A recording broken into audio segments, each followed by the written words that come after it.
Comrade Baldev Bakshi जी स्मृति व्याख्यान के सिलसिले में उनका स्मृति व्याख्यान देने के लिए जो मुझे मौका मिला, नागरिक विचार मंच, प्रोग्रेसिव फोरम और देशभक्त यादगार संस्थान की ओर से, ये बहुत बड़े सम्मान की बात। बलदेव बख्शी जी जैसे बहुत ही महान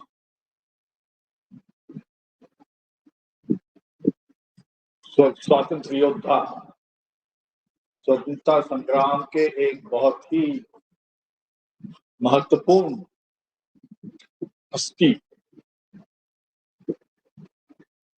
जिनको मैं समझता हूं कि अंडर एस्टिमेट किया गया, उनके योगदान को कम करके इतिहास में पेश किया गया, जिसके लिए हम भी जिम्मेदार हैं। और एक कम्युनिस्ट आंदोलन के जन्मदाताओं में, खास करके इस क्षेत्र में, उत्तर पश्चिमी भारत में आजादी से पूर्व और आजादी के बाद उनका बहुत ही बड़ा योगदान है। आजादी का आंदोलन, राष्ट्रीय आंदोलन को मजबूत करने, उसको सांगठनिक रूप देने, और कम्युनिस्ट आंदोलन, आजादी के आंदोलन में जो कम्युनिस्ट धारा है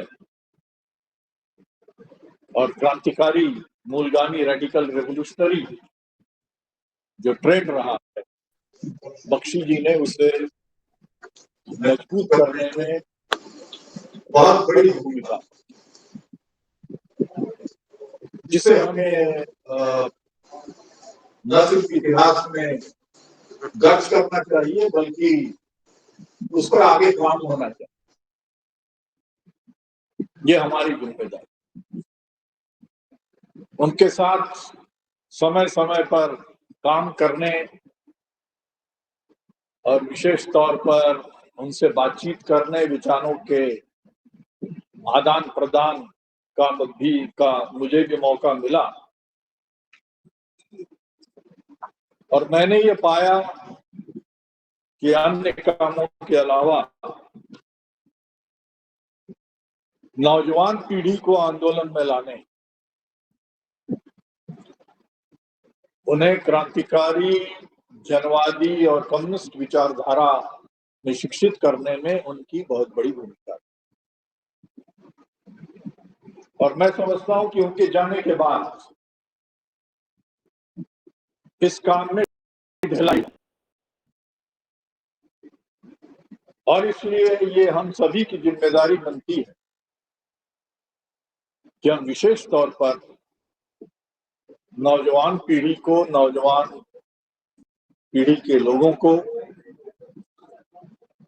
इस आंदोलन और इस आंदोलन की विभिन्न विचारधाराओं में लाने और इस विचारधारा से में शिक्षित करने में हमें अपना अपना योगदान करना चाहिए। यहाँ बैठे हुए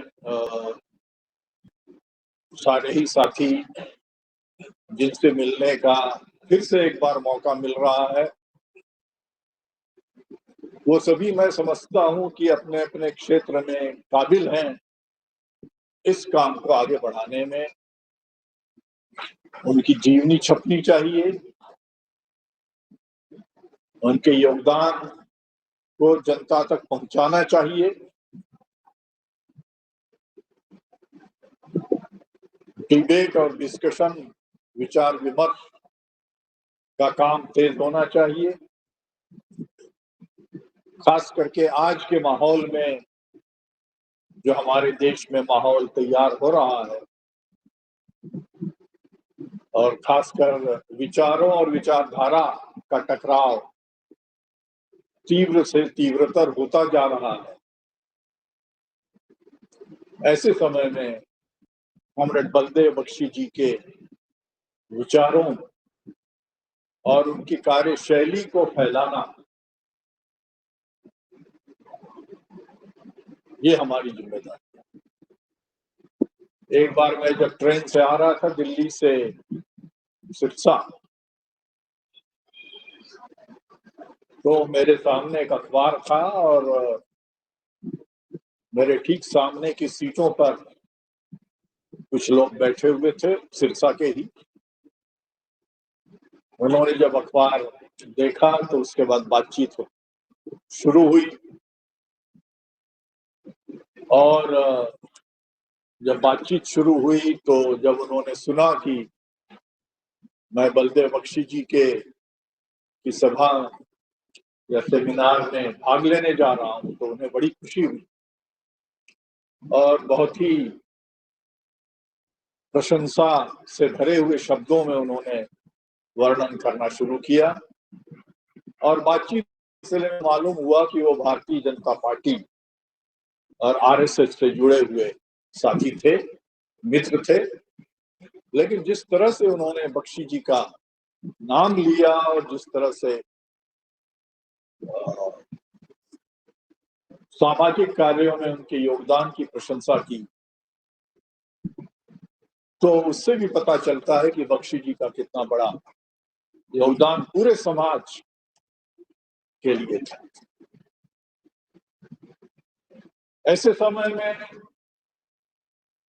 ये जो आज का विषय है, मध्यम वर्ग की भूमिका, ये बड़ा महत्वपूर्ण है।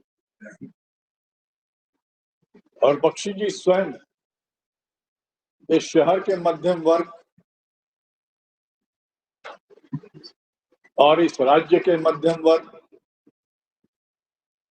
और जो यूनाइटेड पंजाब था आजादी के पहले और आजादी के बाद, उसके मध्यम वर्ग में व्यापक रूप से प्रसिद्ध थे।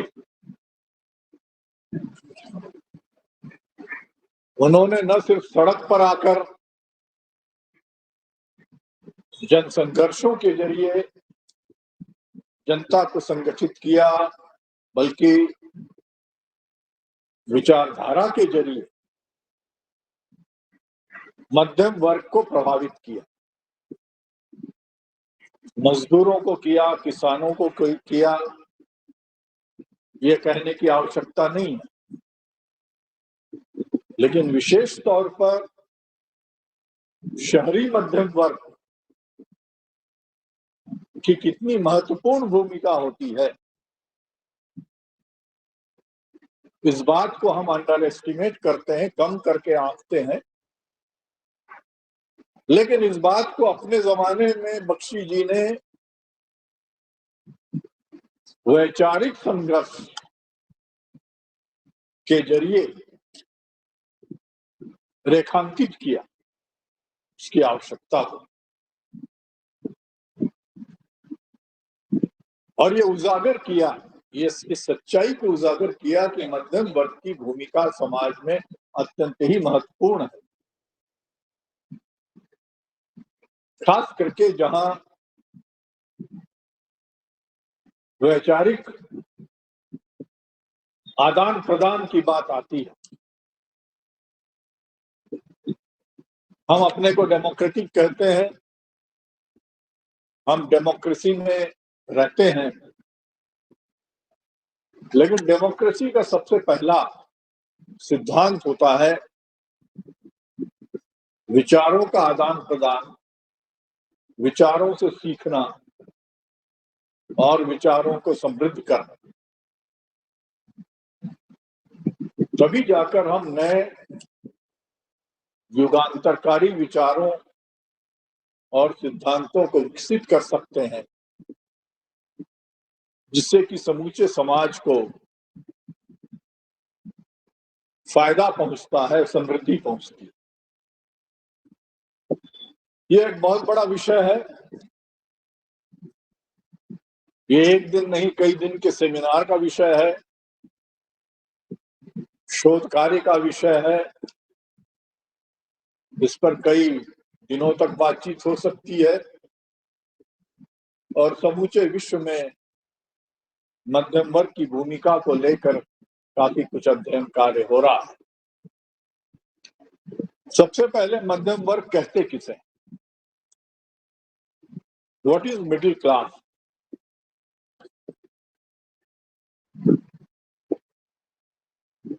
पूंजीवाद के उदय के दौरान जब सामंतवाद से संघर्ष हो रहा था, उस समय फ्रांस में विशेष तौर पर और इंग्लैंड और अन्य यूरोपीय देशों में वह जो तबका था समाज का, जो इस उदीयमान समाज के बीच में फंस गया, बीच में अटक गया। एक तरफ तो सामंतवाद था, फ्यूडलिज्म, दूसरे तरफ मेहनतकश लोग थे, किसान, मजदूर, छोटे मालिक, और बीच में एक ऐसा वर्ग था जो सामंतवाद से पूंजीवाद में बदल रहा था। उस समय का पूंजीपति, उस समय के पढ़े लिखे लोग, छोटे व्यापारी, छोटे उद्यमी जो कल कारखाने लगा रहे थे, छोटे छोटे वर्कशॉप लगा रहे थे, कपड़े के कारखाने, लोहा गलाने के कारखाने,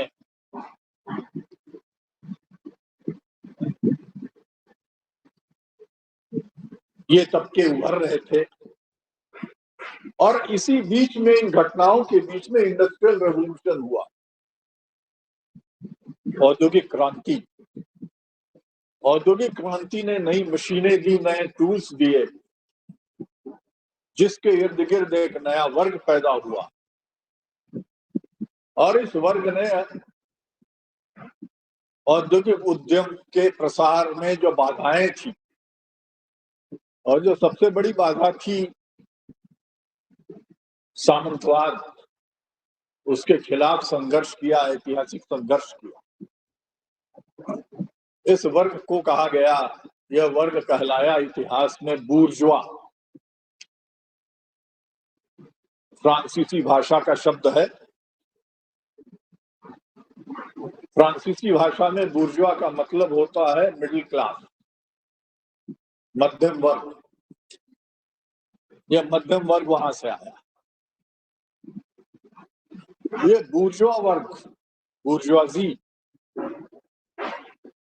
ये फिर अंग्रेजी में भी आया,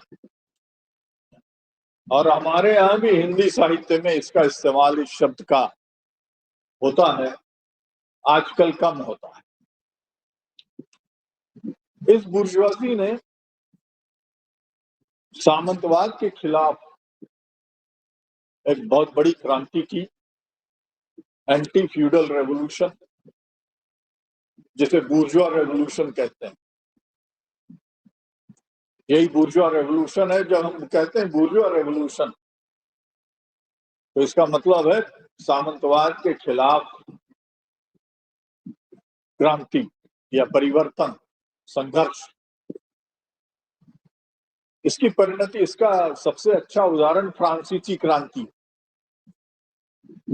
फ्रांसीसी क्रांति का नेतृत्व बुर्जुआजी ने किया, और राजतंत्र के जगह Republic, the first Republic, French Republic establish किया, और नेशनल असेंबली बनी। बुर्जुआजी या मध्यम वर्ग, आजकल बहुत सारे लोग जो अति क्रांतिकारी हैं, वो किसी को बदनाम करने के लिए उसे बुर्जुआ बोल देते हैं, बुर्जुआजी का सहयोगी, समझौतावादी बोल देते हैं। ये सब बहुत सतही क्रांतिकारिता है। बुर्जुआजी ने इतिहास में एक क्रांतिकारी भूमिका अदा की है। उसने पुनर्जागरण का नेतृत्व किया और मानवतावादी विचारों को सामने लाया। बिना बुर्जुआजी के ये मानवतावादी विचारधारा या मानव को केंद्र में रखकर समाज परिवर्तन के विचार नहीं आ सकते। रेनेसा शब्द है, रेनेसा का आंदोलन चला। रेनेसा ने समाज के प्रति, मानव के प्रति और प्रकृति के प्रति हमारे विचारों में मूलभूत परिवर्तन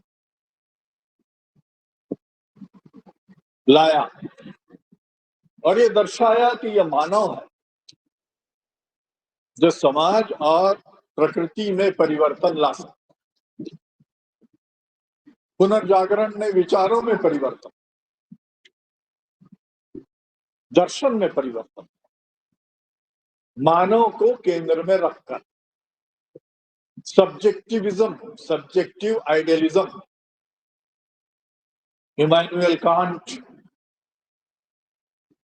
और हेगल का ऑब्जेक्टिव आइडियलिज्म, ये जो शब्द है आइडियलिज्म, यह मानव से संबंधित है, मानवीय मस्तिष्क से संबंधित है। मानवीय मस्तिष्क जब दुनिया को समझने की कोशिश करता है और इसलिए आइडिया और आइडियलिज्म केंद्र में आता है। आइडियलिज्म हमेशा बुरा नहीं होता है, आइडियल से आइडियलिज्म आया है, आइडिया से आइडियल, आइडियल से आइडियलिज्म। ये आइडियलिज्म रेनेसा का केंद्र रहा, पुनर्जागरण का केंद्र रहा और इसी से जुड़ा हुआ है मटेरियलिज्म। जब साइंस ने खोजें की तब लोगों ने पाया कि मैटर से आइडिया पैदा होता है। मशीन चलाते हैं आप तो उससे आइडिया पैदा होती है। जब उत्पादन होता है तो उससे विचार पैदा होते हैं। इकोनॉमिक डिटर्मिनिज्म पैदा हुआ। हम खेतों में, कल कारखानों में काम करते हैं तो उससे भौतिक मूल्य पैदा होते हैं और भौतिक मूल्य उससे मानवीय संबंधों का निर्माण होता है। यह खोज 19वीं शताब्दी के अर्थशास्त्र ने की। एडम स्मिथ, डेविड रिकार्डो और आगे चल के कार्ल मार्क्स ने मानवीय संबंधों की जड़ों को खोज निकाला और इसलिए मिडिल क्लास का एक बहुत बड़ा अंग इंटेलिजेंसिया होता, बुद्धिजीवी वर्ग। बुद्धिजीवी वर्ग भी बहुत बदनाम है। लोगों की आलोचना करने के लिए उसे बुद्धिजीवी बताया जाता है, किताबी कीड़े के रूप में देखा जाता है। लेकिन बुद्धिजीवी, इंटेलिजेंसिया मिडिल क्लास का एक हिस्सा, वह मिडिल क्लास जिसने हमारे देश में और यूरोप में बहुत बड़े पैमाने पर सामाजिक पुनर्जागरण में अपनी भूमिका अदा की। बिना मिडिल क्लास के पुनर्जागरण नहीं हो सकता। उसकी जड़ें समाज में, उसकी जड़ें आर्थिक संबंधों में, उसकी जड़ें समाज में है कि नहीं और आर्थिक संबंधों में है कि नहीं, यह खोजने का काम मिडिल क्लास करता है, खास करके इंटेलिजेंसिया करता है।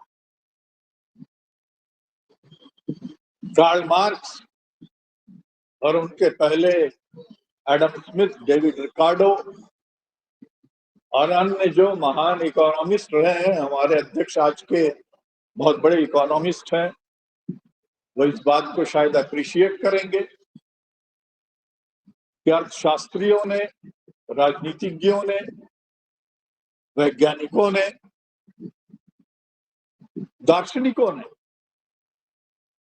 समाज और प्रकृति और वैज्ञानिकों ने समाज और प्रकृति संबंधी घटनाओं को, घटनाक्रम को उजागर करते हुए हमारी चेतना को ऊपर उठाया। इसलिए बुद्धिजीवियों की बहुत बड़ी भूमिका है समाज में, क्योंकि वो सामाजिक परिघटनाओं के अंदर जाकर उसके अंदरूनी प्रक्रियाओं को उद्घाटित करते हैं और हमारे सामने लाते हैं, उनकी व्याख्या करते हैं, एक्सप्लेन करते हैं।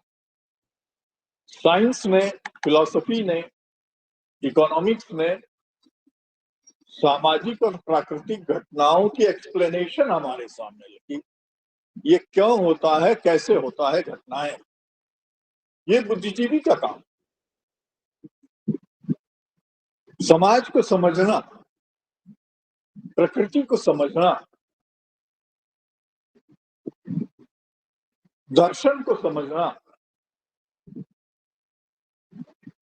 ये बुद्धिजीवी का काम, इंटेलिजेंसिया का काम। दर्शन क्या है? एब्स्ट्रैक्ट की खोज,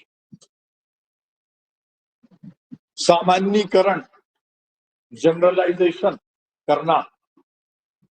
बिना जनरलाइजेशन के, बिना सामान्यीकरण के, बिना जनरल कंसेप्ट्स के हम दुनिया को नहीं समझ सकते,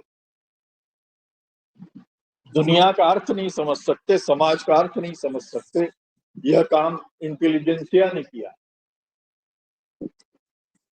और इसलिए इंटेलिजेंसिया या बुद्धिजीवी वैचारिक मामले में समाज का सबसे अग्रगामी हिस्सा रहा। अब कुछ लोग कहेंगे कि ये तो किताबी बात है, ये तो पढ़ने की बात है, या आप घर में बैठकर, आर्म चेयर में, लाइब्रेरी में बैठकर बातें कर सकते हैं।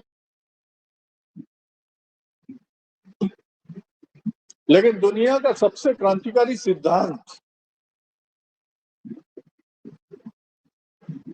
जिस पर बलदेव बख्शी जी चला करते थे,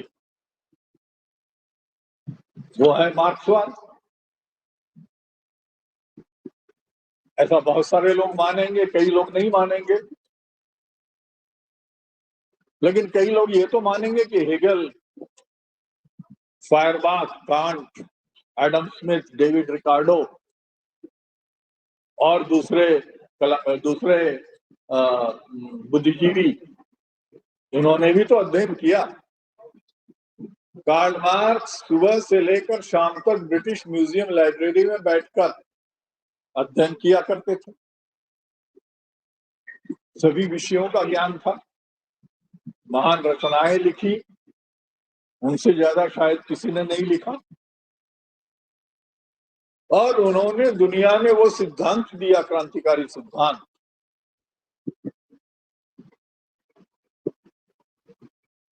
जिसने हमारी दृष्टि बदल दी दुनिया को देखने। बिना बौद्धिक कार्य के यह संभव नहीं है। और ये मार्क्स ने सीखा बुर्जुआजी से, रूसो से सीखा, वॉल्टेयर से सीखा, अपने पहले के जितने पूंजीवादी बुर्जुआ स्कॉलर्स थे उनसे सीखा।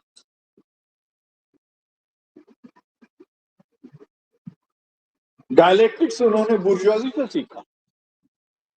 बुर्जुआजी की आलोचना करते हुए, जब हम किसी की आलोचना करते हैं तो सीखते भी हैं, ये डायलेक्टिकल मेथड है। फ्रांसीसी क्रांति ने महान बुद्धिजीवियों को पैदा किया, जिसने हमारे विचारों को समृद्ध किया। इसलिए दुनिया की क्रांतियों का अध्ययन आवश्यक है। क्या हम आज दुनिया की क्रांतियों का अध्ययन कर रहे हैं? क्या हम 21वीं सदी में जो क्रांतियां चल रही हैं दुनिया में उसको उनको समझने की कोशिश कर रहे हैं? क्या हम आज लैटिन अमेरिका में जो कुछ हो रहा है क्रांतिकारी परिवर्तन उसे नोट कर रहे हैं, उसकी गहराई में जा रहे हैं? क्या आज यूरोप में जो युगांतरकारी परिवर्तन हो रहे हैं उसे सीख ले रहे हैं? क्या आज अफ्रीका में जो परिवर्तन हो रहे हैं उससे सीख ले रहे हैं? और सबसे बढ़कर फर्स्ट एंड फॉरमोस्ट आज जिस तकनीकी क्रांति के दौर से हम गुजर रहे हैं, क्या हम उससे सीख लेने की कोशिश कर रहे हैं? यह मेथड, यह मेथोडोलॉजी हमें फ्रेंच रेवोल्यूशन से सीखना चाहिए। और इसलिए मिडिल क्लास और मिडिल क्लास की जो बुद्धिजीवी तबका है उसने इतिहास में बहुत बड़ी भूमिका अदा की है। इस बात को न सिर्फ नोट करना आवश्यक है बल्कि उनके अनुभवों को आत्मसात करने की आवश्यकता है। हमारे देश में जो आजादी का आंदोलन हुआ, इस आजादी के आंदोलन में पश्चिमी विचारों ने बहुत बड़ी भूमिका अदा की। 19वीं शताब्दी में हमारे यहाँ दो महत्वपूर्ण घटनाएं हुई। जब अंग्रेजों का राज, औपनिवेशिक राज आया,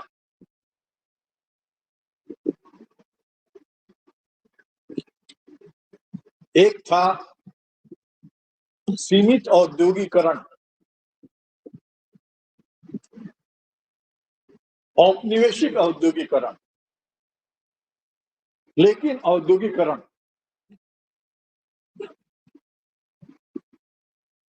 उसने पुराने किस्म के सामंतवाद को कमजोर किया और एक हद तक खत्म किया। नए किस्म के मशीनी काम को हमारे देश में प्रतिष्ठापित किया। भारत में पहली रेलवे लाइन सन 1853 में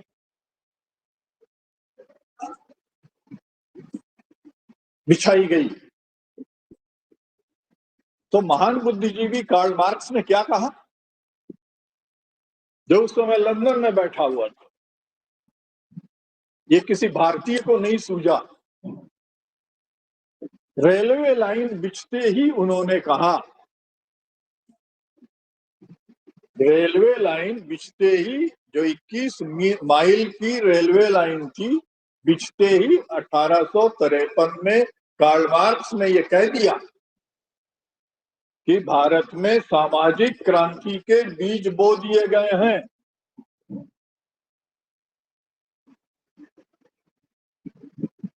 एक रेलवे लाइन बिछने से उन्होंने कहा 21 माइल की रेलवे लाइन बंबई से ठाणा बिछाई गई कि भारत में सामाजिक क्रांति के बीज बो दिए गए हैं। जिसके बाद हमारे देश में रेलवे लाइन की जाल बिछने लगी। बंबई, दिल्ली, कलकत्ता, मद्रास, अन्य जगहों पर, सिरसा भी बहुत पुरानी रेलवे लाइन है, Panipat grand trunk railway line पर आती है। 19वीं शताब्दी के अंत आते आते हमारे देश में रेलवे लाइनों का एक बहुत बड़ा जाल बिछ चुका था, जो हमारी आवश्यकताओं के लिए नहीं था, जो औपनिवेशिक आवश्यकताओं के। लेकिन उसके साथ साथ सामाजिक क्रांति भी फैलती गई। 20वीं शताब्दी आते आते हमारे देश में बहुत बड़ी रेलवे तैयार हो गई। आज ये दुनिया की चौथे नंबर की रेलवे है, एशिया की पहले नंबर की रेलवे है। स्टेशनों के नंबर के हिसाब से दुनिया की पहली रेलवे है। इस रेलवे लाइन के इर्द गिर्द उद्योग बने, कल कारखाने तैयार हुए, औद्योगिक मजदूर वर्ग पैदा हुआ, किसान शहरों में आने लगे, पेटी बुर्जुआ वर्ग पैदा हुआ, छोटा उद्योगपति, छोटा कारोबारी पैदा हुआ। एक बहुत बड़ा सामाजिक परिवर्तन हमारे देश में हुआ। 1853 में रेलवे बिछी, शुरू हुई। 1947 में हमें आजादी मिली। 1947 में आजादी मिलने में भारतीय रेलवे की बहुत बड़ी भूमिका है। इस रेलवे से पैदा हुई माल की आवाजाही के साथ साथ पैसेंजरों की भी आवाजाही हुई, और पैसेंजरों की आवाजाही के साथ साथ राष्ट्रीय विचारों की भी आवाजाही। राष्ट्रीय विचार देश के एक हिस्से से दूसरे हिस्से में फैलने लगे, राष्ट्रीयता पैदा हुई, राष्ट्रवाद पैदा हुआ। आधुनिक युग में बिना रेलवे, बिना स्टील, बिना कोयले के राष्ट्रवाद पैदा नहीं हो सकता है, एक पिछड़े हुए देश में खासतौर। इस राष्ट्रवाद का वाहक मिडिल क्लास, मध्यम वर्ग का बुद्धिजीवी तबका इस राष्ट्रवाद का वाहक है। कॉन्फ्रेंसेज होने लगी, सम्मेलन होने लगे, आम सभाएं होने लगी। ये आम सभाएं कलकत्ता, बंबई, मद्रास इत्यादि जगहों में होने लगी। लोग एक जगह से दूसरे जगह आने जाने लगे, बहस करने लगे, संगठन बने। भारतीय राष्ट्रीय कांग्रेस का 1885 में जन्म हुआ, जिसने आजादी के आंदोलन का नेतृत्व किया। 1885 में कांग्रेस की स्थापना हुई। 1947 में कांग्रेस के नेतृत्व में हमें आजादी मिली। ये एक अलग इतिहास है। अगर कार्ल मार्क्स ने यूरोप में पूंजीवाद के नतीजों का विश्लेषण किया, भारत में रेलवे बिछाने और औद्योगिकरण के नतीजों का विश्लेषण किया, तो हमारे भी देश में एक विचारक, एक विद्वान, एक अर्थशास्त्री, उसने भी भारत में ब्रिटिश उपनिवेशवाद के नतीजों का विश्लेषण किया, और उसका नाम है दादा भाई नौरोजी।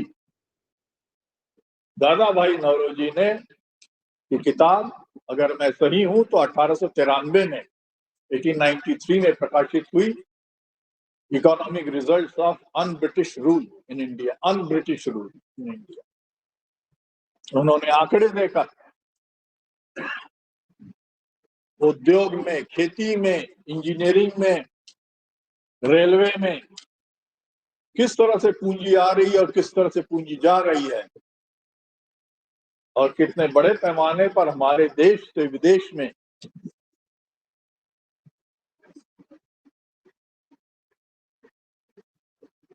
पूंजी और धन और कच्चा माल जा रहा है। इसका विश्लेषण दादा भाई नौरोजी ने 19वीं शताब्दी में किया। बहुत बड़े बुद्धिजीवी थे, बहुत बड़े अर्थशास्त्री थे, और उनके इस आर्थिक विश्लेषण का हमारे राष्ट्रीय आंदोलन पर बड़ा गहरा प्रभाव पड़ा।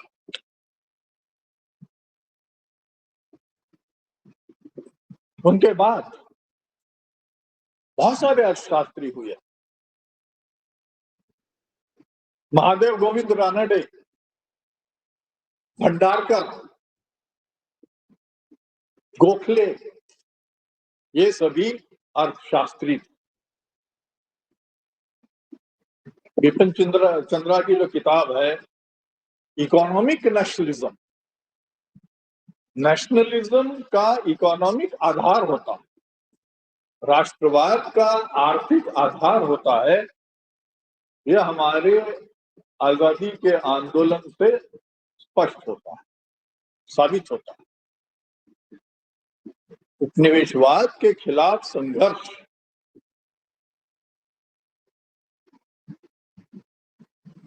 के आर्थिक आधार को खोजने में बुद्धिजीवी वर्ग ने बहुत बड़ी भूमिका अदा की। पंडित जवाहरलाल नेहरू, रविंद्रनाथ टैगोर, महात्मा गांधी बहुत बड़े अर्थशास्त्री थे। मिनिमम वेजेस का कॉन्सेप्ट भारत में सबसे पहले महात्मा गांधी ने दिया था और 1918 में उन्होंने व्यक्तिगत रूप से कारखानों में जाकर आर्थिक सर्वे किया था और तब मिनिमम वेज, न्यूनतम वेतन की अवधारणा प्रस्तुत की थी महात्मा गांधी ने। देश के सबसे पहले मजदूर संगठन textile labour association of Ahmedabad और किसी ने नहीं, महात्मा गांधी ने बनाया था और 37 दिन के मजदूर वर्ग के हड़ताल का नेतृत्व किया। ये है बुद्धिजीवी, ये है बुद्धिजीवी का काम।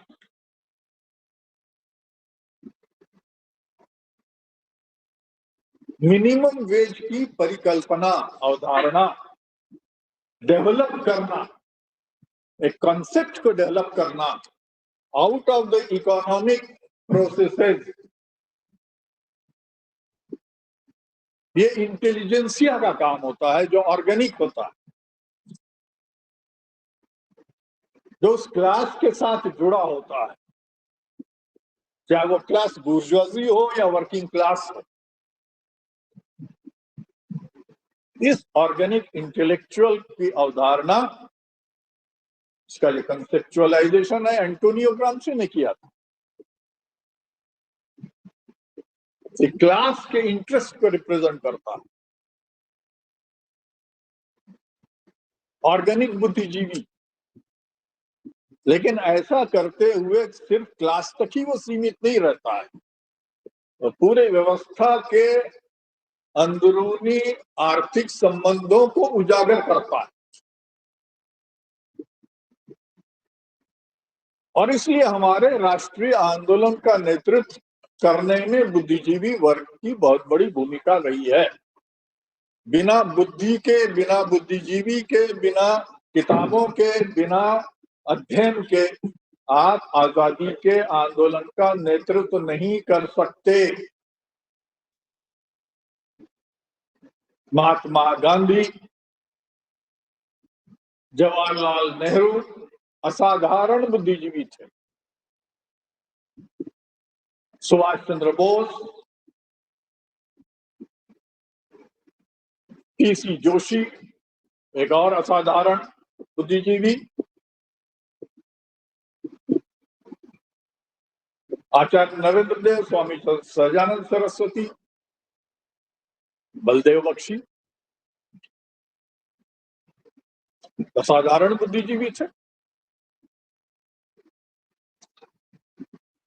हर फील्ड में उनका दखल था। फिलॉसफी चाहे हो या इकोनॉमिक्स हो या पॉलिटिक्स हो या आलोचना हो, इंक्लूडिंग कम्युनिस्ट पार्टी की आलोचना बलदेव बख्शी ने की। जब सोवियत संघ का पतन हुआ तो इन्होंने, इनकी कितनी बहस इनकी होती थी कॉमरेडों के साथ, दूसरों के साथ। ये है बुद्धिजीवी का काम। और साथ साथ जन आंदोलन का नेतृत्व। इसलिए जन आंदोलन बौद्धिक कार्य से अलग नहीं है। बिना बुद्धि के, बिना बौद्धिक कार्य के जन आंदोलन खड़ा नहीं हो सकता। बिना सिद्धांत के एमएसपी को लेकर किसान आंदोलन नहीं खड़ा हो सकता है। किसान आंदोलन के पीछे कारण क्या है? एमएसपी क्या होता है? एमएसपी का औद्योगिक और कृषि उद्योग से क्या संबंध है, उसके उत्पादन से, उसके मुनाफे से इनकी गहराई में जाना होगा। और इसलिए जब हम इंटेलिजेंसिया कहते हैं, जब हम बुद्धिजीवी कहते हैं, तो हम उसे सामाजिक घटनाओं, आर्थिक घटनाओं और राजनीतिक घटनाओं से अलग नहीं कर सकते।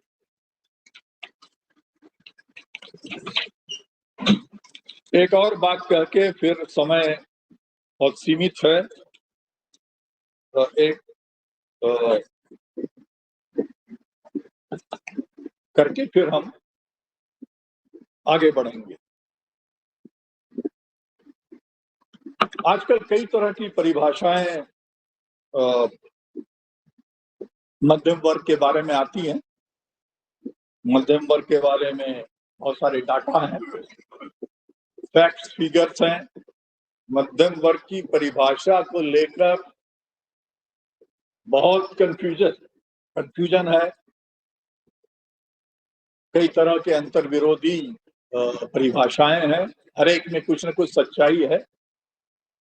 जब हम वर्ग कहते हैं, वर्ग, क्लास, तो उसका जब हम क्लास शब्द का इस्तेमाल करते हैं, मध्यम वर्ग, तो ये तो क्लियर होता है कि पूंजीपति वर्ग का क्या संबंध है कल कारखानों से, मालिक का संबंध है, स्वामी का। ये भी क्लियर है कि मजदूर वर्ग का क्या संबंध है। मजदूर वर्ग अपनी लेबर पावर, अपनी श्रम शक्ति बेचता है। लेकिन ये क्लियर नहीं कि मध्यम वर्ग क्या करता है। मध्यम वर्ग में वर्ग शब्द का इस्तेमाल जरूर है। मिडिल क्लास में क्लास शब्द का इस्तेमाल है, या तो मध्यम तबका कहिए। तो जब हम वर्ग का इस्तेमाल करते हैं, वर्ग शब्द का इस्तेमाल करते हैं, तो जाहिर है कि यह संबंध अप्रत्यक्ष है, इनडायरेक्ट है।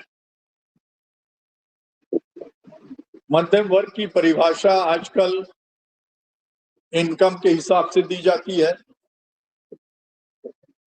समाज में स्थान के हिसाब से दी जाती है, उत्पादन के साधनों और काम के से संबंध जो होते हैं उसके हिसाब से दी जाती है। तो कई तरह के क्राइटेरिया हैं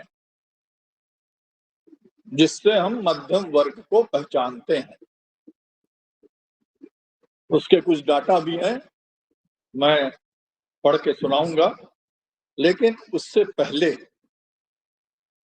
मार्क्स का एक एनालिसिस है, उस पर मैं चाहूंगा आपका ध्यान खींचना। उन्होंने कैपिटल वॉल्यूम 4 में, जो थियरीज ऑफ सरप्लस वैल्यू का वॉल्यूम 1 है, बुक 1, 1975 एडिशन, 1975 का संस्करण, कैपिटल वॉल्यूम 4, बुक 1, 1975 का संस्करण,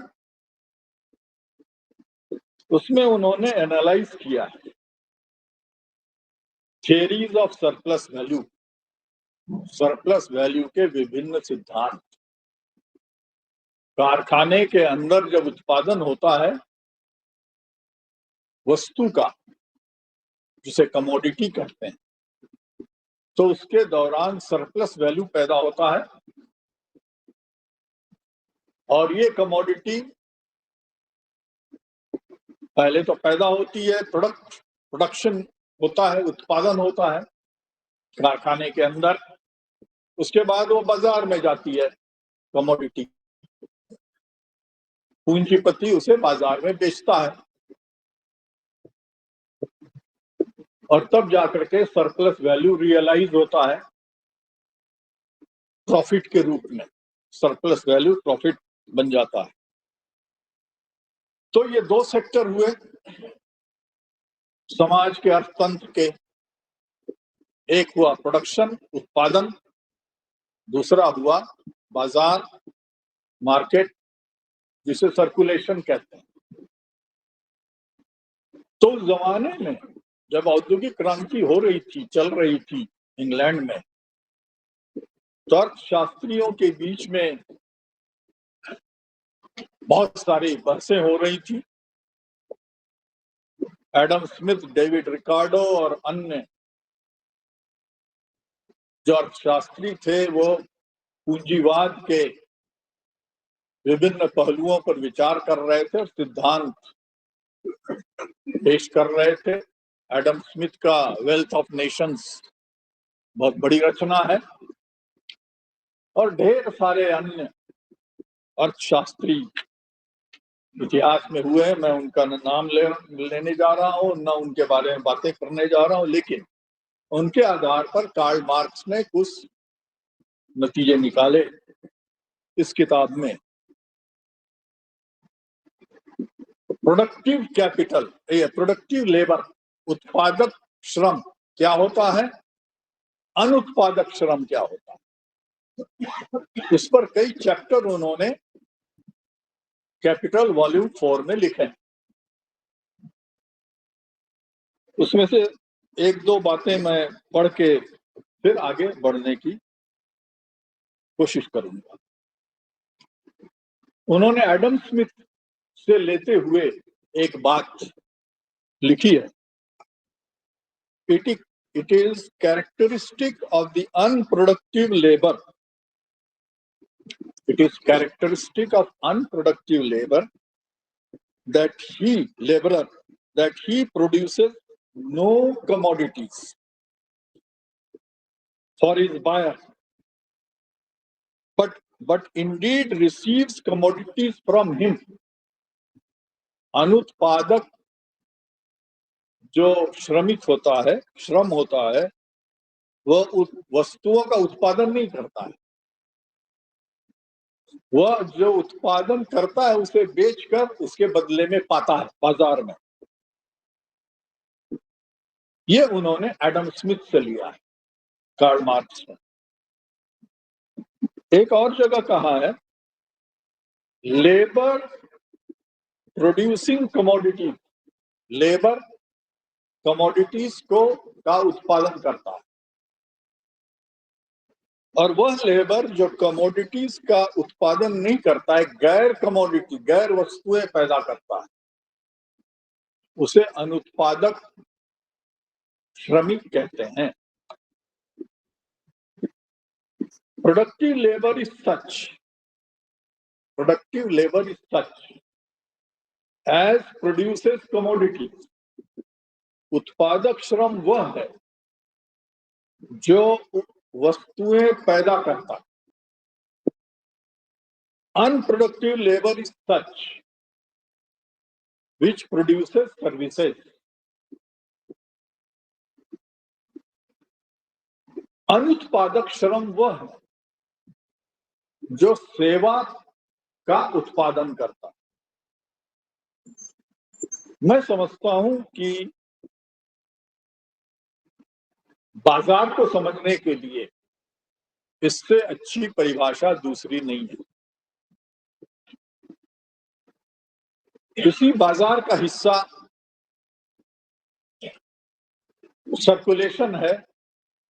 बाजार मतलब सर्कुलेशन, वस्तुओं का वितरण। बाजार का मतलब है सेवा, जिसे हम सर्विस सेक्टर कहते हैं। आज जो दुनिया में और हमारे देश में मिडिल क्लास है,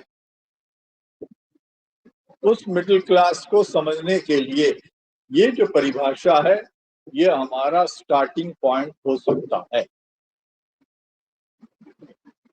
कि वह श्रम, वह वर्ग, वो वक्त जिसे हम मिडिल क्लास कह रहे हैं,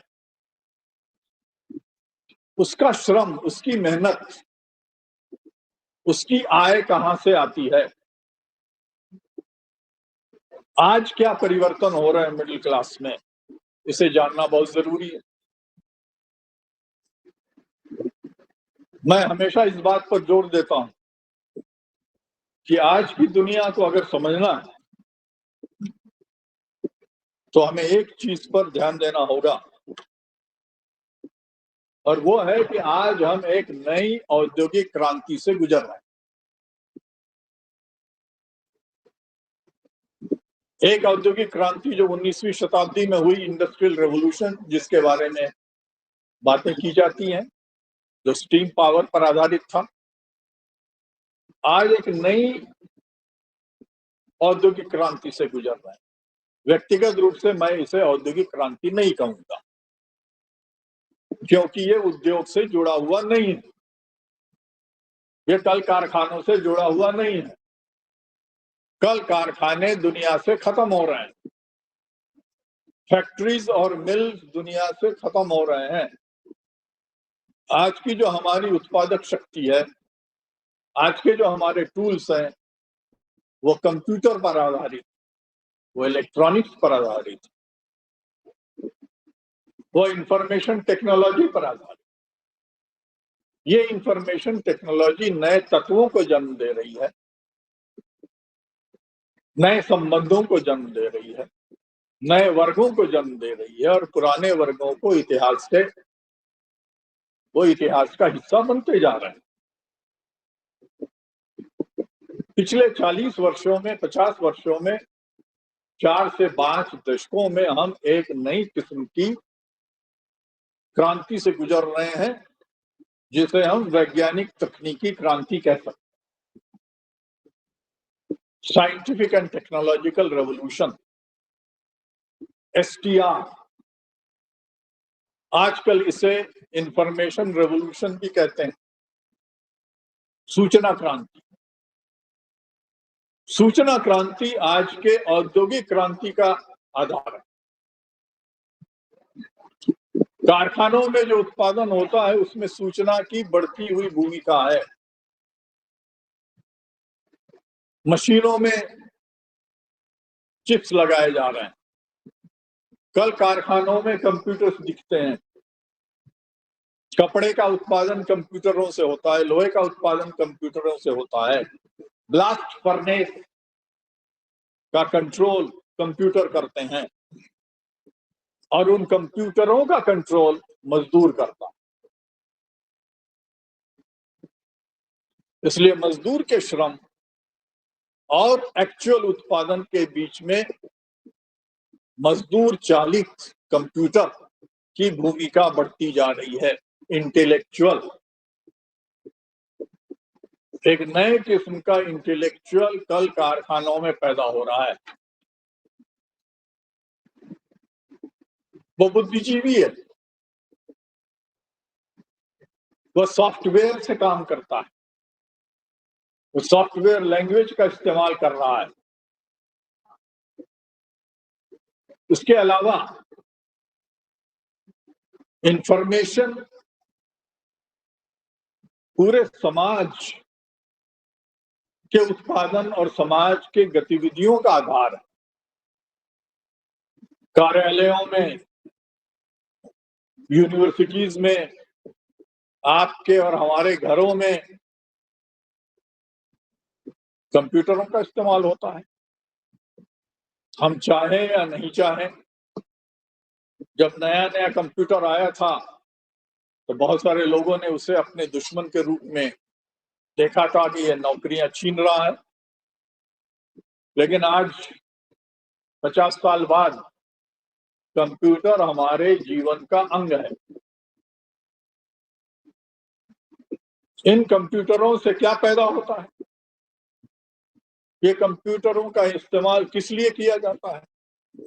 फर्स्ट एंड फॉरमोस्ट, इन कंप्यूटरों का इस्तेमाल सूचना के उत्पादन में किया,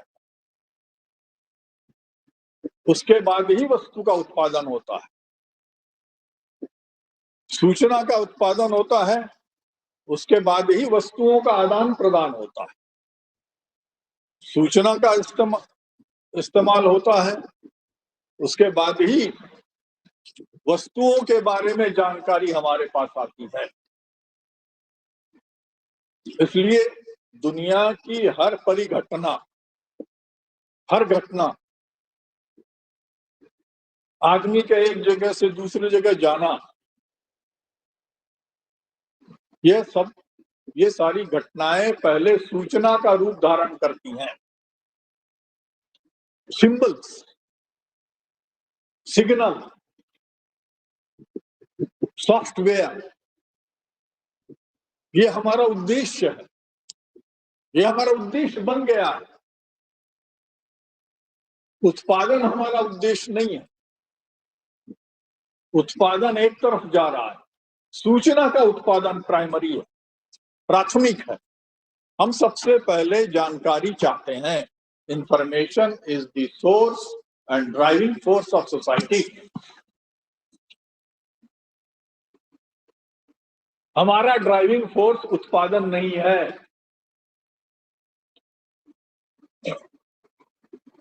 यह 21वीं सदी के समाज की विशेषता है।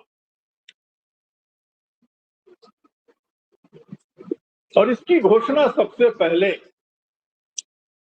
एक बहुत बड़े वैज्ञानिक ने की थी, जिसका नाम है डैनियल बेल। डैनियल बेल ने 1973 में एक किताब लिखी, the post industrial society. Daniel Bell ने सबसे पहली बार इस शब्द का एक किताब के रूप में इस्तेमाल किया, उत्तर औद्योगिक समाज।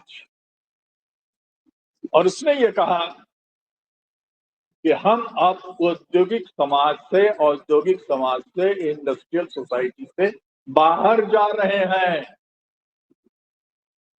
अब उससे निकल गए हैं या निकलना शुरू कर दिया हमने। डैनियल बेल के साथ एक और, इससे थोड़ा पहले एक और वैज्ञानिक थे, चेकोस्लोवाकिया के। चेकोस्लोवाकिया में उस समय कम्युनिस्ट पार्टी का शासन था। उनका नाम था रिक्ता।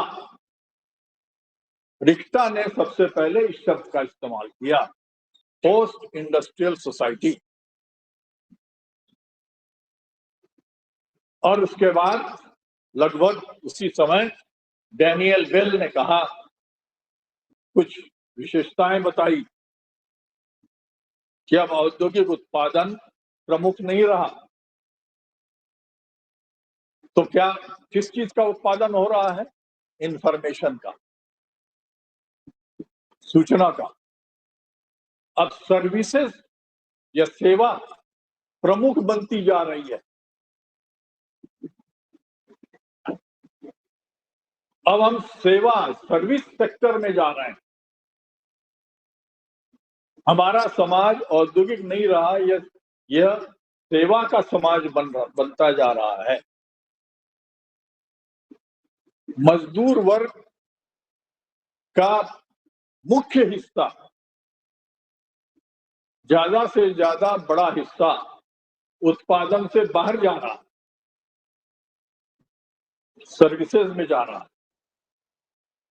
आज दुनिया भर में हम अगर देखें और हमारे भी देश में देखें तो मजदूर वर्ग, वर्किंग क्लास का ज्यादा बड़ा हिस्सा सर्विसेज में है, कम से कम हिस्सा प्रोडक्शन।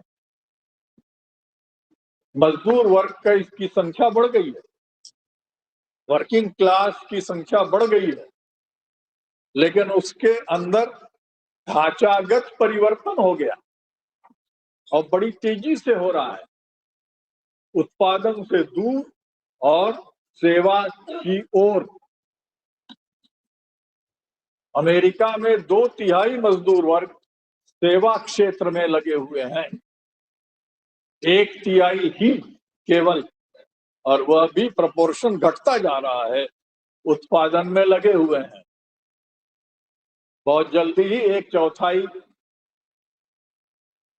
1/5 हिस्सा, और इस तरह से कम हिस्सा, अनुपात जिसे कहते हैं हिंदी में अनुपात, प्रपोर्शन, उत्पादन में लगे हुए लोगों का प्रपोर्शन कम होता जा रहा है, सेवा में लगे हुए लोगों का प्रपोर्शन बढ़ता जा रहा है। यह जो सेवा है, यह सेवा आज इंफॉर्मेशन पर आधारित, कंप्यूटरों पर आधारित, सैटेलाइट पर आधारित है, कंप्यूटर नेटवर्क पर आधारित है और मोबाइल पर आधारित। जब 21वीं सदी शुरू हुई थी उस समय सन 2000 में कितने मोबाइल थे हमारे देश में? कितने लोगों के हाथ में दिखाई देते थे मोबाइल? उस समय 1 लाख, 1.5 लाख, 2 लाख में एक मोबाइल मिला करता था। बहुत कम लोगों के हाथ में मोबाइल थे। आज जहां जाइए लोगों के हाथ में मोबाइल दिखाई देते हैं। जितनी जनसंख्या उससे ज्यादा मोबाइल। वो मोबाइल क्या है? मोबाइल फोन कहलाता है। अब मोबाइल फोन नहीं कहलाता, अब सिर्फ मोबाइल है, क्योंकि वो विभिन्न प्रकार के श्रम प्रक्रियाओं का केंद्र बनता जा रहा है। वो फोटोग्राफी भी करता है, वो हर आदमी सिनेमा प्रोड्यूसर बन गया है, फिल्म बनाता है, एक दूसरे से संपर्क स्थापित करता है, उस पर लेख लिखे जाते हैं, उसमें फोटोज एक्सचेंज किए जाते हैं, व्हाट्सएप है, इंटरनेट है, कंप्यूटर है मोबाइल पर, और मोबाइल से मशीनें भी चलती हैं। मोबाइल ट्रैक्टरों में भी जुड़ गए हैं। मोबाइल हमारा उत्पादन का नया साधन बन गया है। आज का जो उत्पादन का साधन है वह हर आदमी के हाथ में पहुंचता जा रहा है। सूचना का साधन हर व्यक्ति के हाथ में पहुंचता जा रहा है, व्यक्तिगत बनता जा रहा है, क्लास स्पेसिफिक नहीं है, इंडिविजुअल स्पेसिफिक है। क्लास है अभी, वर्ग हैं और वर्गों की भूमिका है, लेकिन बनिस्बत उसके व्यक्ति की भूमिका बढ़ती जा रही। बाजार की भूमिका बढ़ती जा रही है, क्योंकि बाजार में हम इस मोबाइल का इस्तेमाल ज्यादा से ज्यादा कर रहे हैं। ये कहना गलत होगा कि बाजार में सिर्फ मल्टीनेशनल कॉरपोरेशंस और बड़ी बड़ी सरकारों की भूमिका है, कॉरपोरेट्स की भूमिका है। व्यक्ति की सबसे ज्यादा भूमिका है। इंडिविजुअल ओरिएंटेड, व्यक्ति ओरिएंटेड उत्पादन और व्यक्ति ओरिएंटेड, व्यक्ति उन्मुख सूचना का आदान प्रदान बढ़ता जा रहा है। इसलिए आज औद्योगिक क्रांति के मुकाबले एक बहुत बड़ा परिवर्तन ये हो रहा है कि व्यक्ति की भूमिका पहले के मुकाबले कहीं ज्यादा बढ़ गई है। एक बहुत बड़ी बहस चल रही है, दो बहुत बड़ी बहसें चल रही है आज बुद्धिजीवियों के बीच। एक बहस ये चल रही है कि ये जो सरप्लस वैल्यू है जो कल कारखानों से पैदा होता है, वह जब बाजार में आता है आज, तो उसका तो सूचना के साथ आदान प्रदान हो रहा है। सूचना एक ऐसी चीज है जिसकी कोई कीमत नहीं होती, जिसके प्रोडक्शन में कोई मेहनत नहीं लगती। जब आप व्हाट्सएप पर लिखते हैं तो तुरंत सैकड़ों, हजारों, लाखों लोगों तक पहुंच जाता है व्हाट्सएप। सूचना की कोई कीमत नहीं होती, लेकिन सूचना के प्रेषण की कीमत होती है। यूट्यूब में एड्स आते हैं, अब लोग यूट्यूब से कमाने लगे हैं। आज से 20 साल पहले मुझे याद है, या इवन 10 साल पहले जब हम ये बात कहते थे तो लोग नहीं मानते, लेकिन आज यूट्यूब के प्लेटफॉर्म, व्हाट्सएप के प्लेटफॉर्म, इंटरनेट के प्लेटफॉर्म, फेसबुक के प्लेटफॉर्म पैसा कमाने का साधन बनते जा रहे हैं। तो एक सिद्धांत आ रहा है इटालियन मार्क्सिस्टों के बीच यूरोप के मार्क्सिस्टों के बीच ये बहस चल रही है कि ये रेंट है, किराया है, प्लेटफॉर्म के इस्तेमाल करने का किराया है। सरप्लस वैल्यू रेंट में बदलता जा रहा है। जो सरप्लस वैल्यू कारखाने में पैदा होता है वह फेसबुक या यूट्यूब में आके रेंट का रूप धारण कर रहा है। यह यूरोपियन मार्क्सिस्टों का एक हिस्सा है जो इस सिद्धांत को आगे बढ़ाता है। उनको कहते हैं वर्करिस्ट मार्क्सिस्ट हैं। वो वर्कर से वर्करिस्ट आया है। हम और आप वर्कर हैं यूट्यूब के। हम और आप जब फेसबुक पर लिखते हैं या यूट्यूब बनाते हैं या यूट्यूब में हिस्सा लेते हैं तो वर्कर का काम करते हैं, उसके बदले में रेंट आता है। एडवर्टाइजमेंट से लोग कमाने लगे हैं। ये एक बड़ा इंटरेस्टिंग डेवलपमेंट और इस पर काम करने की आवश्यकता है। इस पर बहुत सारे सिद्धांत आ रहे हैं, बहुत सारे पेपर आ रहे हैं, बहुत सारे रिसर्च हो रहे हैं। तो ये एक नई समस्या हमारे सामने है कि सूचना जिसके प्रोडक्शन की कोई कीमत नहीं होती है बाजार में, उसकी कीमत कहां से आती है? ये हमारे सामने एक सवाल है और इसमें मिडिल क्लास की बहुत बड़ी भूमिका है। मिडिल क्लास के बनने की बहुत बड़ी भूमिका है। शहरी मिडिल क्लास इसमें बहुत बड़े पैमाने पर हिस्सा ले रहा है इस काम में। नंबर 1। नंबर 2, यह सवाल पैदा हो रहा है कि यह इस इंटेलेक्चुअल को हम क्या कहें, इसकी जगह क्या है, इसका चरित्र चित्रण क्या करें, मिडिल क्लास का क्या मतलब है आज। मार्क पोस्टर ने बहुत महत्वपूर्ण सिद्धांत दिया है और उसके बाद भी उन्होंने उसे आगे डेवलप किया और वो ये कहा है और ये फिलोसॉफिकल क्वेश्चन, सिर्फ आर्थिक सवाल नहीं है, ये एक दार्शनिक सवाल है। दर्शन की बहुत बड़ी भूमिका होती है। दर्शन किताबों की चीज नहीं होती है सिर्फ। दर्शन हमारे जीवन का अंग है। दर्शन मतलब देखना। मुझसे दर्शन आया है। हम कैसे देखते हैं चीजों को,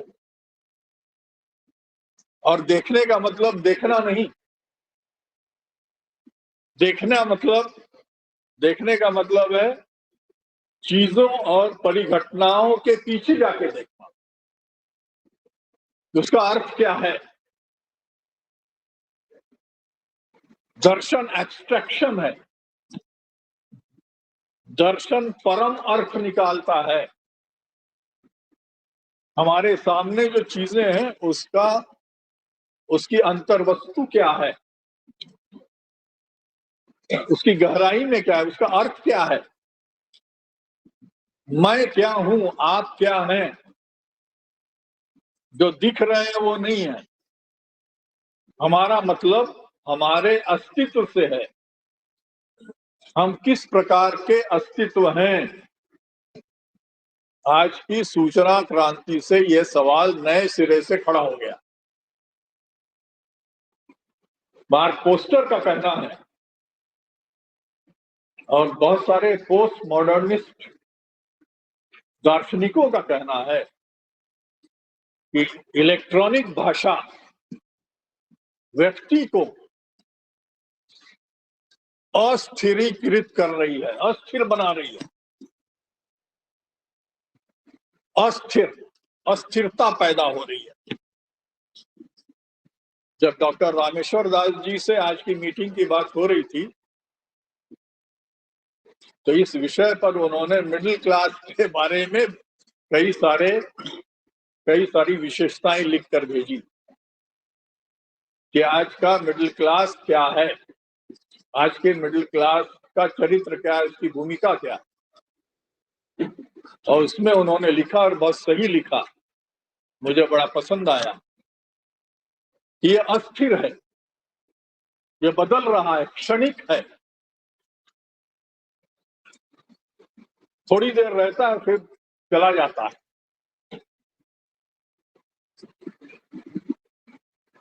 मार्क्स और लेनिन के समय में जो परंपरागत मार्क्सवादी समझ थी कि मध्यम वर्ग ढुलमुल वर्ग है,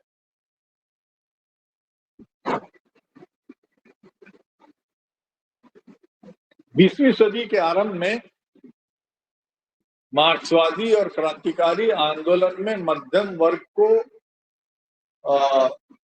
पूरी तरह खारिज तो नहीं किया जाता था, लेकिन इस वर्ग के बारे में समझदारी थी कि पूंजीवादी उत्पादन पद्धति में मध्यम वर्ग लगातार बिखर रहा, टूट रहा है। उसका एक हिस्सा पूंजीपति वर्ग में शामिल हो जाता है, दूसरा हिस्सा, बड़ा हिस्सा मजदूर वर्ग में शामिल हो जाता है। मध्यम वर्ग बनना चाहता है पूंजीपति, जो छोटा उत्पादक है पेटी बूर्जवा, जिसके छोटे छोटे कल कारखाने हैं, छोटी प्रॉपर्टी है, मकान है, वो बड़ा मकान बनाना चाहता है, ज्यादा जमीन हासिल करना चाहता है, बड़े कारखाने बनाना चाहता है, कार रखना चाहता है, एक कार है तो 2 कार रखना चाहता है। लेकिन ज्यादातर मिडिल क्लास के लोगों के लिए संभव नहीं है। वो मजदूरों के दायरे में धकेला जा रहा है पूंजीवाद द्वारा। प्रथम विश्व युद्ध और द्वितीय विश्व युद्ध के बाद में नई घटनाएं घटी, और उनसे यह पता चलता है कि आज का मिडिल क्लास घट नहीं रहा है, बढ़ रहा है। उसकी संख्या बढ़ रही है, सिर्फ इसलिए नहीं कि कल कारखाने बढ़ रहे हैं, बल्कि इसलिए कि कल कारखानों के बाहर का कारोबार बढ़ता जा रहा है, सर्विस सेक्टर बढ़ रहा है। सारी दुनिया में बड़े बड़े शहर, सिटीज एंड टाउन बढ़ते जा रहे हैं, उनकी संख्या बढ़ती जा रही है, उनमें रहने वालों की संख्या बढ़ती जा रही है। बड़ी बड़ी अट्टालिकाएं, ऊंचे ऊंचे मकान, टावर्स, वो बढ़ते जा रहे हैं, और ये हमारे भी देश में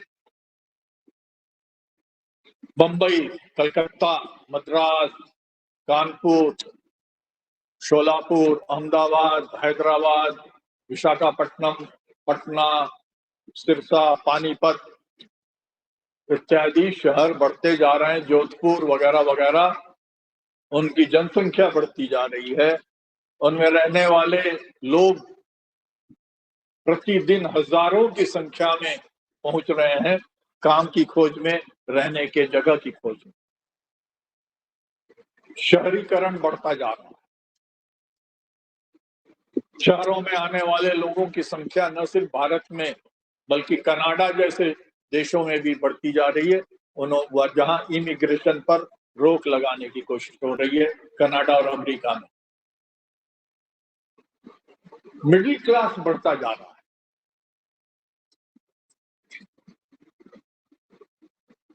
इन शहरों में कारखानों की संख्या बढ़ नहीं रही है, इन शहरों में कारखानों की संख्या घट रही है। अनुपात में उनका अनुपात घटता जा रहा है। बंबई औद्योगिक शहर नहीं रह गया। किसी जमाने में बंबई एक औद्योगिक शहर था, कानपुर एक औद्योगिक शहर। बंबई और कानपुर दोनों बड़े शहर बन गए हैं और भी बड़े बनते जा रहे हैं, लेकिन वहां रहने वाले लोग दूसरे क्षेत्रों में काम करते हैं, सर्विसेज में काम करते हैं। ये एक बहुत बड़ी नई घटना है। ऐसे मिडिल क्लास की क्या भूमिका है समाज में, जो उत्पादन में नहीं है, जो मजदूर वर्ग के समान है, लेकिन जो मजदूर वर्ग के समान हमेशा परंपरागत मजदूरों के समान काम नहीं करता है। किन व्यक्तियों से ये समाज, ये मिडिल क्लास बना है और किन व्यक्तियों से हमारा समाज बन रहा है? ऐसे व्यक्तियों से जो इलेक्ट्रॉनिक उपकरणों से काम करते हैं, जो कंप्यूटरों से काम करते हैं, जो मोबाइल से काम करते हैं। आज का व्यक्ति, आज का बुद्धिजीवी घंटों 4 से 8 घंटे मोबाइल पर लगा रहता है, जो सूचना के साथ सूचना की दुनिया में घूमता है, जिसके विचार किसी एक विषय पर स्थिर नहीं होते, जिसकी दृष्टि किसी एक इमेज पर स्थिर नहीं होती है, और इसलिए उसकी चेतना में लगातार परिवर्तन, जो अच्छी चीज है, लेकिन किसी एक चीज पर नहीं टिकना जो बुरी चीज है। ज्यादा से ज्यादा सूचना, लेकिन उन सूचनाओं से नतीजे निकालना, सूचनाओं से नतीजे निकालने के लिए समय निकालना, ये एक कठिन काम होता जा रहा है। और इसलिए आज दर्शन की दृष्टि से आज का व्यक्ति, आज का कर्ता, दर्शन में एक शब्द है कर्ता और वस्तु, सब्जेक्ट एंड ऑब्जेक्ट के बीच का संबंध अस्थिर हो गया, और इसलिए संगठनों के लिए कठिन होता जा रहा है, राजनीतिक संगठनों के लिए, ट्रेड यूनियनों के लिए ऐसे लोगों के साथ काम करना, ऐसे लोगों को समझाना, ऐसे लोगों को किसी चीज का, किसी घटना का अर्थ समझाना। आज हमारे उत्पादन के साधन छोटे होते जा रहे हैं, मशीनें छोटी हो रही है, नैनो टेक्नोलॉजी आ रही है, छोटे छोटे कारखाने बन रहे, छोटी छोटी मशीनें बन रही है, और बहुत जल्द और 3D जैसे कंपोनेंट आ रहे हैं, 3D जैसी मशीनें बन रही हैं। और मैं आपको अभी से बता दूं कि आगे आने वाले समय में, अगले 10 साल में क्वांटम कंप्यूटर्स आने वाले हैं।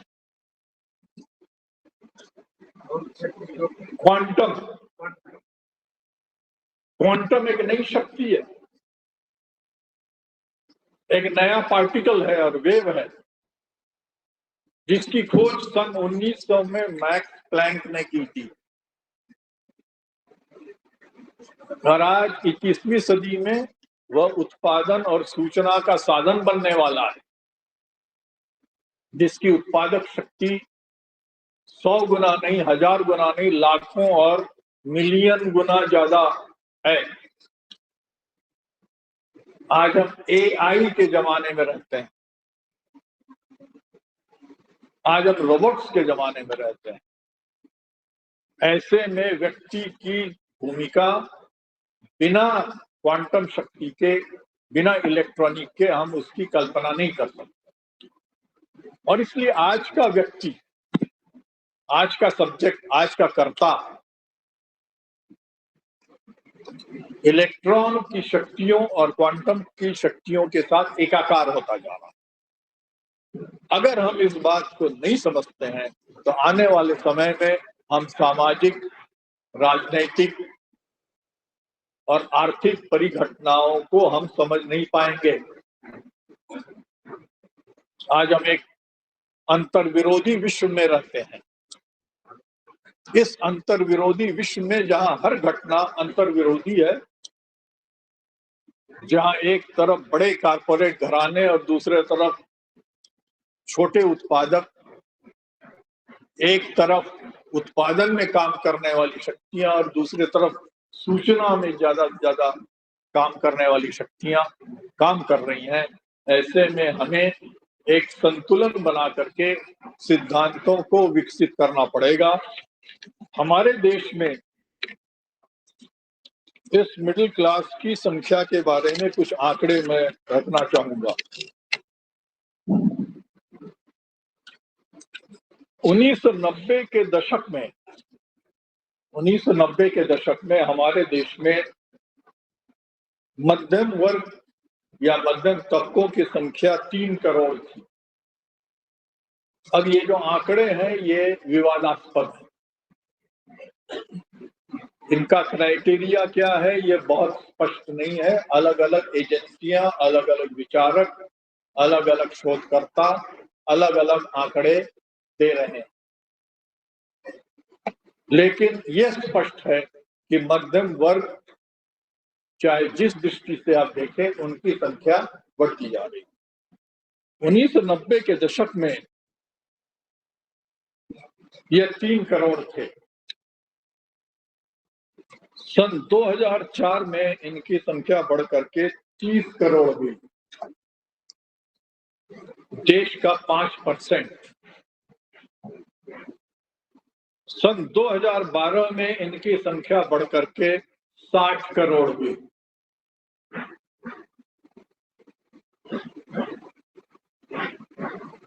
तीस करोड़ से 60 करोड़ के बीच में अलग अलग लोगों की के आंकड़े अलग अलग। सन 2020-21 में इनकी संख्या 43 करोड़ से ज्यादा हुई, 432 मिलियन, देश की जनसंख्या का 31%। सन 2030 से 30-31 में इनकी संख्या हो जाएगी 71.5 करोड़, 47%। और सन 2047 में इनकी संख्या 50% से पार कर जाएगी। यानी मिडिल क्लास देश का आधा से अधिक हिस्सा बनता जा रहा है। जहां 90 के दशक में वह 1% था, 50 साल के बाद 2047 में उसकी संख्या होगी, उसका प्रतिशत आधे से अधिक होगा, 50% से ज्यादा हो सकता है। हम एक ऐसे समाज की ओर बढ़ रहे हैं जहां मध्यम वर्ग की भूमिका बढ़ती जा रही है। मध्यम वर्ग उत्पादन और सूचना में अधिकाधिक योगदान कर रहा है, सर्विसेज में अधिकाधिक योगदान कर रहा है, और इसलिए उनके बीच में काम करने की आवश्यकता है। उनके बीच में सिद्धांतों के प्रचार प्रसार की आवश्यकता है। उनकी भूमिका को हम नकार नहीं सकते। उनके बीच में परंपरागत सिद्धांत और आज के नए सिद्धांत विकसित करके उन्हें बताने की जरूरत। दूसरे शब्दों में उनकी अस्थिरता कम करने की आवश्यकता है। उनका जो वैसिलेटिंग पोजीशन है, अभी यहां और कभी कहां, ये अस्थिर विचार है। हाँ जी, आज ये जीत रहा है, थोड़े देर 1 घंटे के बाद वो जीत रहा है। इस पार्टी ने हाँ बिल्कुल सही कहा, नहीं, आधे घंटे के बाद इस पार्टी ने, उसने नहीं, इसने सही कहा। टेम्पररी, अचानक, आकस्मिकता, क्षणिक, रामेश्वर ने शब्द यूज किया क्षणिक, मैंने भी अपनी किताब में यूज किया है। मोमेंटरी इमेज, टीवी में पहला इमेज जो देख लिया वही आखिरी इमेज। ये एक न सिर्फ मिडिल क्लास बल्कि सभी टीवी देखने वालों की बीमारी है, समस्या है। बुद्री ला करके एक बहुत बड़े पोस्ट मॉडर्निस्ट दार्शनिक हुए। उन्होंने लिखा है कि जब हम टीवी देखते हैं, टीवी पर एड देखते हैं, विज्ञापन देखते हैं, तो वह विज्ञापन एक नए किस्म के कर्ता, नए किस्म के सब्जेक्ट को जन्म देता है। उसमें विभिन्न विचार, कॉन्ट्राडिक्टरी विचार पैदा करता है। तो आज ऐसे मिडिल क्लास की संख्या बढ़ती जा रही है। शहरों में रहने वाले ऐसे लोगों की संख्या बड़ी तेजी से बढ़ती जा रही है, और इसका कारण है इंफॉर्मेशन रेवोल्यूशन, सूचना क्रांति। यह क्रांति व्यक्ति को क्रांतिकारी भी बना रहा है और प्रतिक्रांतिकारी भी बना रहा है एट द सेम टाइम। इसे समझने की जरूरत है, और इसे समझने के लिए हमें आज की जो वैज्ञानिक तकनीकी क्रांति है उस पर मास्टरी हासिल करने की जरूरत है। लेनिन ने लिखा है कि मिडिल क्लास के बीच में काम कैसे किया जाए, और भी कई क्रांतिकारियों ने लिखा है। माओ ने, चे गुएवारा ने, जॉर्जी दिमित्रोव ने और दूसरे जो गैर कम्युनिस्ट क्रांतिकारी रहे, उन्होंने भी मिडिल क्लास के बीच में, हो ची मिन्ह ने। लेकिन उस समय का मिडिल क्लास और आज का मिडिल क्लास, इसमें मूलभूत अंतर है। बहुत सारे साथी ये कहते हुए पाए जाते हैं कि आज तो दुनिया राइट विंग की ओर जा रही है,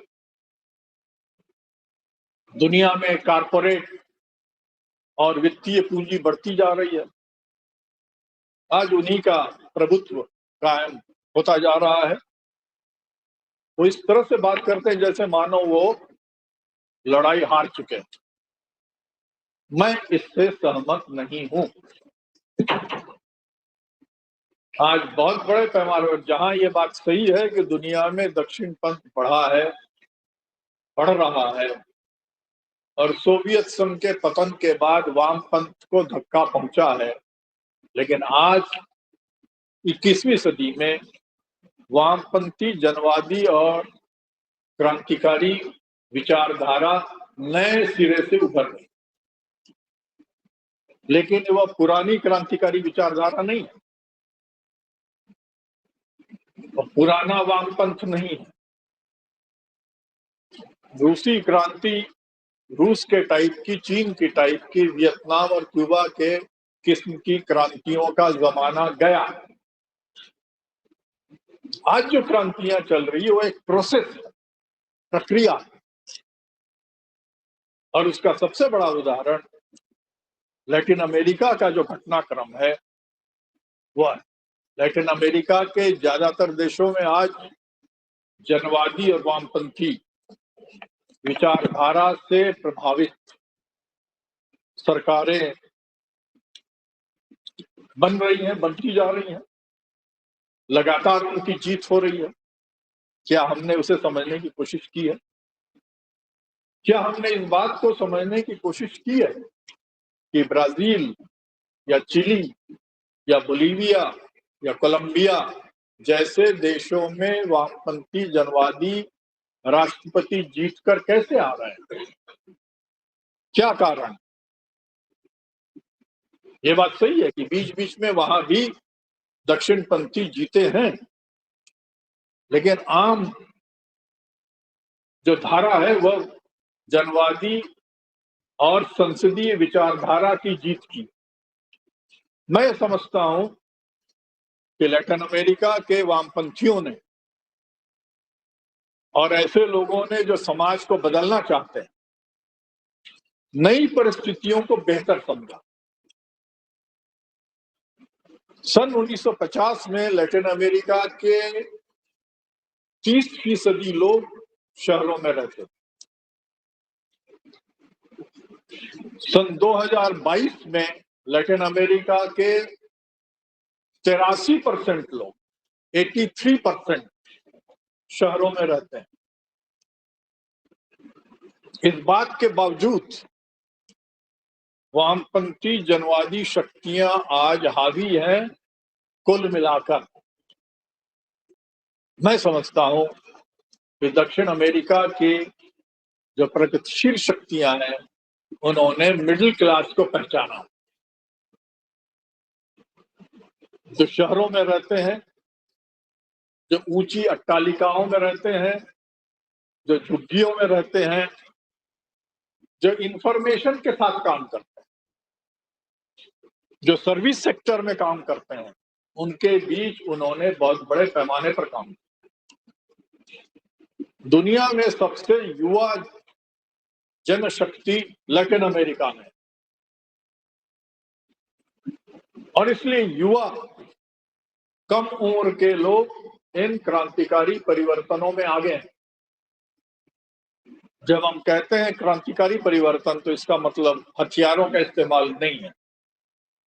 जब हम कहते हैं कि क्रांतिकारी परिवर्तन तो इसका मतलब है कि संसदीय प्रणाली का सही इस्तेमाल समाज के लिए, यह आज की क्रांतिकारिता है।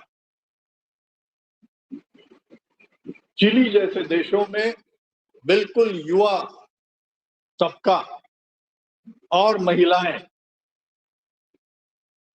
इन परिवर्तनों के में अग्रणी भूमिका अदा कर रही।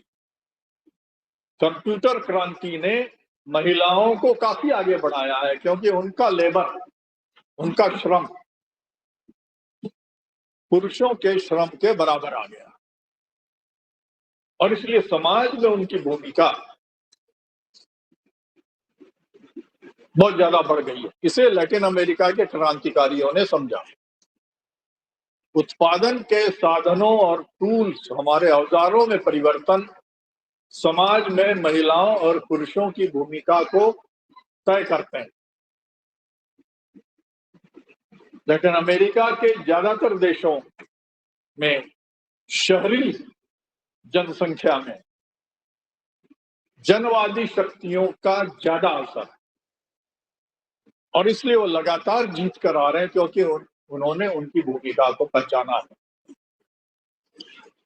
ये बात सिर्फ लैटिन अमेरिका में ही लागू नहीं होती है।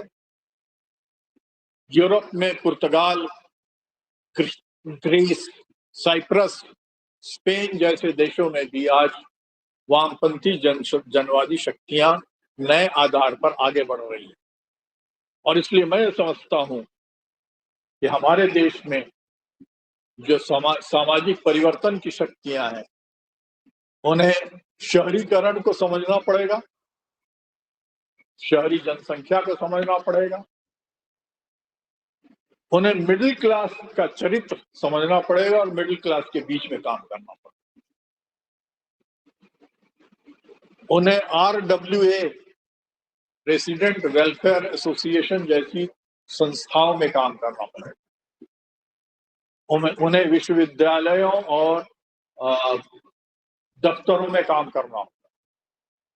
उन्हें इस बात को समझना पड़ेगा कि कंप्यूटर और इलेक्ट्रॉनिक्स की बहुत बड़ी सामाजिक भूमिका है, सामाजिक, आर्थिक और राजनीतिक, और आगे आने वाले तकनीकी और वैज्ञानिक क्रांति के लिए तैयार होना पड़ेगा। अभी से अपनी विचारधारा को नई मंजिल में 21वीं सदी में पहुंचाना होगा। और जब हम 21वीं सदी की बात करते हैं तो न सिर्फ मजदूरों और किसानों बल्कि मध्यम वर्ग की बढ़ती हुई भूमिका और चरित्र को समझते हुए अपने सिद्धांत और अपने आंदोलन को आगे बढ़ाना होगा। यहीं पर मैं अपनी बात समाप्त करता हूँ। बहुत बहुत धन्यवाद।